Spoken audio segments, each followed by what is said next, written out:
my Job Corps friends.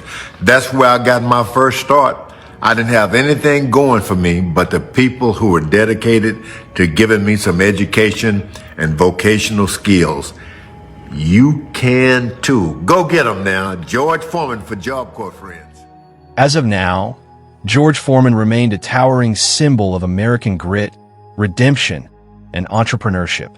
Though he passed away in March of that same year, his legacy roared louder than ever, inside and far beyond the boxing ring.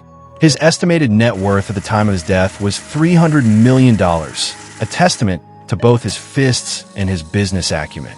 While many remember him as the two-time world heavyweight champion, millions more knew him as the face behind the George Foreman Grill, a product that revolutionized home cooking and sold over 100 million units worldwide. Foreman's wealth came from multiple streams: boxing purses, brand endorsements, television appearances, motivational speaking, and royalties from the grill. But his greatest wealth was arguably the legacy he left behind, a story of transformation that continues to inspire athletes, entrepreneurs, and spiritual seekers alike. Early life. George Edward Foreman was born on January 10, 1949, in Marshall, Texas, to Nancy Foreman. His biological father was Leroy Moorhead, though he was raised by his stepfather, J.D. Foreman, in the rough and impoverished Fifth Ward neighborhood of Houston. George was one of 7 siblings, and the hardships of growing up in a financially struggling household were imprinted on him early. He was a self-described thug in his early years, frequently skipping school, getting into fights, and engaging in petty crime. By age 15, he had dropped out entirely and was spiraling fast. However, his life took a radical turn when he joined the Job Corps, a U.S. government program designed to give troubled youth a second chance.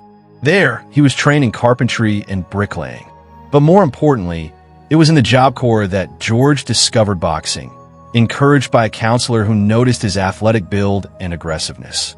Under the guidance of Coach Doc Broadus, George began to channel his energy towards something constructive, fighting with purpose, not rage.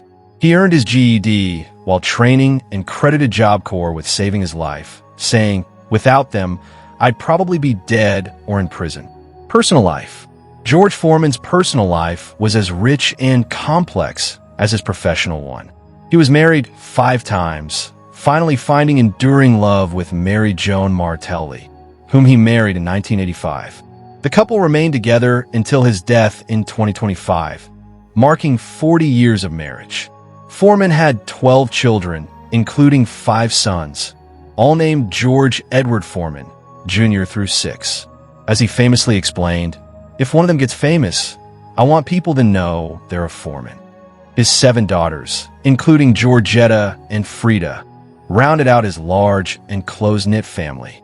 Tragically, Frida Foreman passed away in 2019. Foreman was a deeply religious man. After a life-altering experience following his loss to Jimmy Young in 1977, where he claimed to have had a near-death experience and encountered God, he became a born-again Christian. He was ordained as a minister and later founded the Church of the Lord Jesus Christ in Houston.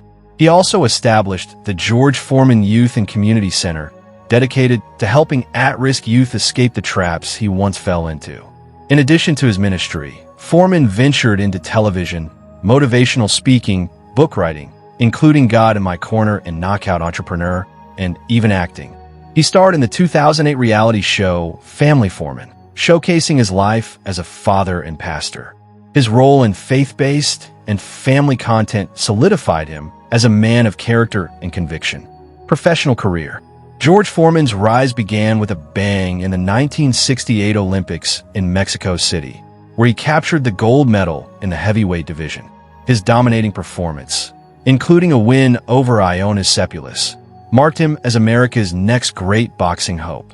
Foreman turned professional in 1969 and went undefeated for the first 4 years of his career.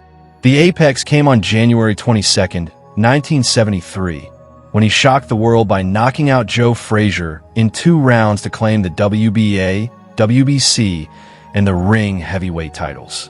At only 24 years old, he was a fearsome figure, known for his brutal punching power and intimidating presence. He defended his title twice before facing Muhammad Ali in the historic Rumble in the Jungle in 1974 in Zaire. In one of boxing's most iconic upsets, Ali used his rope-a-dope strategy to tire Foreman and knock him out in the 8th round. The loss devastated George emotionally and professionally. In 1977, after losing to Jimmy Young, Foreman claimed to have had a near-death experience.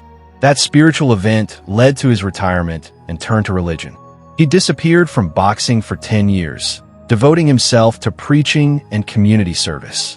In 1987, at age 38 and nearly 100 pounds heavier, Foreman shocked the world by returning to boxing.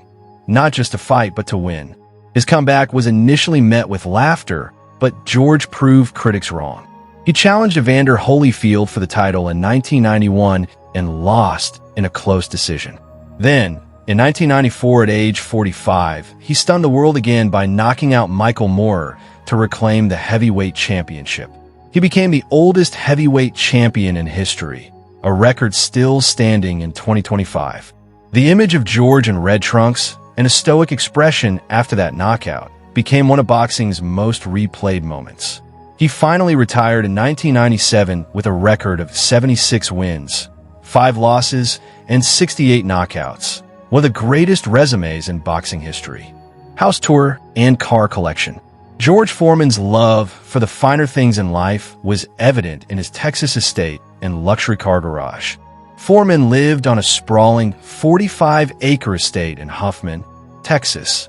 The property featured a large main house, a private chapel, a boxing gym, guest houses, a swimming pool, and even a horse ranch. He loved country life, raising Angus cattle and growing his own vegetables.